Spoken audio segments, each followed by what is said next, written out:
What's up, guys? I've been thinking, how do I connect with you guys a bit more? And that a lot of times it can be a little bit alienating because I seem probably like quite a bit of an unusual person and I've had so much extreme success. And I actually do think it's very important to connect with my audience more, especially as I built a business that's been designed to help the struggling player. And I thought to myself, how do I be of help? What are the ways in which I can be of help? And one of the ways was to address various difficulties you guys may be facing. Many of them I've actually felt myself that may surprise you guys. One of which was the fear that I couldn't do it, the fear that I would never win again. I felt this quite a lot. The fear that, even the fear that I was going to go broke and that kind of thing. And all that stuff has an element of truth to it. Not really the fear that you'll never win again, but even when you're on a downswing and you lose, all you do is lose and you're wondering, no, what's going on? This probably applies to guys trying to create content and become an entrepreneur or anything like that out there if you're listening to me. Come to the conclusion that the way of dealing with that is, first of all, to recognize that a shitload of people have it and to realize that you're not alone in it. And to ask yourself, what is the difference between the people that succeed and the people that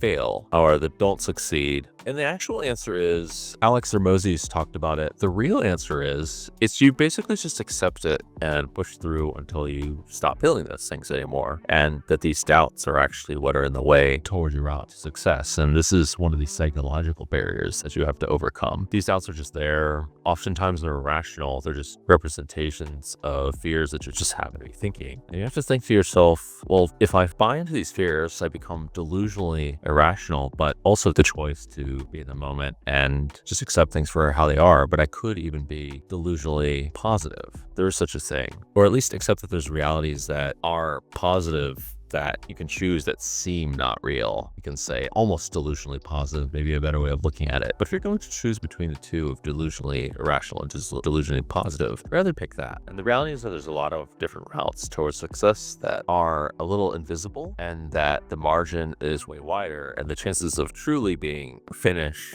are quite a bit longer. So I'm sure the chances of truly losing everything and the chances of truly failing are a lot less than you actually think they are if you're somewhat responsible and you're changing your strategy and really investing everything into what you're doing. So the underlying theme of this that I give is that you just kind of persevere and go through it. And that most important factors. There's this program that I once did called The Project, and people would pay $8,000 to complete it. And a lot of people just didn't do it, even though they paid $8,000 for it. All they had to do was just not quit. That was the only condition of this thing. And then you do various activities, such as crawl through a field of thorns with a sledgehammer, and various team activities where you like work together to drag each other around, or Navy SEALs activity where you withstood the waves while you're really tired and hadn't slept too much. Best to emulate the difficulties of the armies and the Navy SEALs. Another one where all of you carried up heavy things up a mountain and were berated psychologically, which I personally thought was funny, but that was just my weird way of looking things. But anyway, the whole point was that the only people that didn't complete it were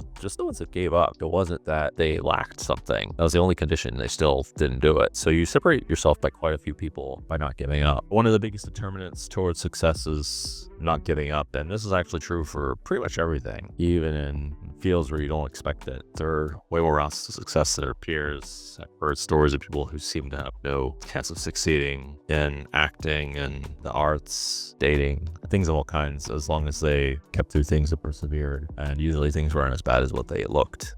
And in the project, it's only 3 days of pain. You could ask yourself, well, are you gonna just deal with the pain just temporary and just subside to it and live with that? Or are you going to persevere and create the experience and then have that live forever with you as you persevere through things? In poker, it's not so clear whether you're gonna get out of it or not, but eventually the downswing will end and there may even be brighter futures there for you as well. Certainly in my experience, there's always an end to the downswing, and it's kind of symbolic of how life works, and that you don't really know when it's going to end. And there has to be a positive side to the variance at some point. Hard to think about that when things are going bad, but has to be true. And so it's important to remember that a lot of the negative aspects of variance are actually psychological. And this is one of the ways in which you can separate yourselves from everyone else or at least the people that give into it if you're pursuing some difficult things to do and trying to make all the money. So best of luck with trying to make all the money. You can always do it together with the people of the Jungleverse, which will be providing a link below, where the whole point of this was to make your journey a lot easier. And best of luck as you reach your poker goals, accomplish your dreams.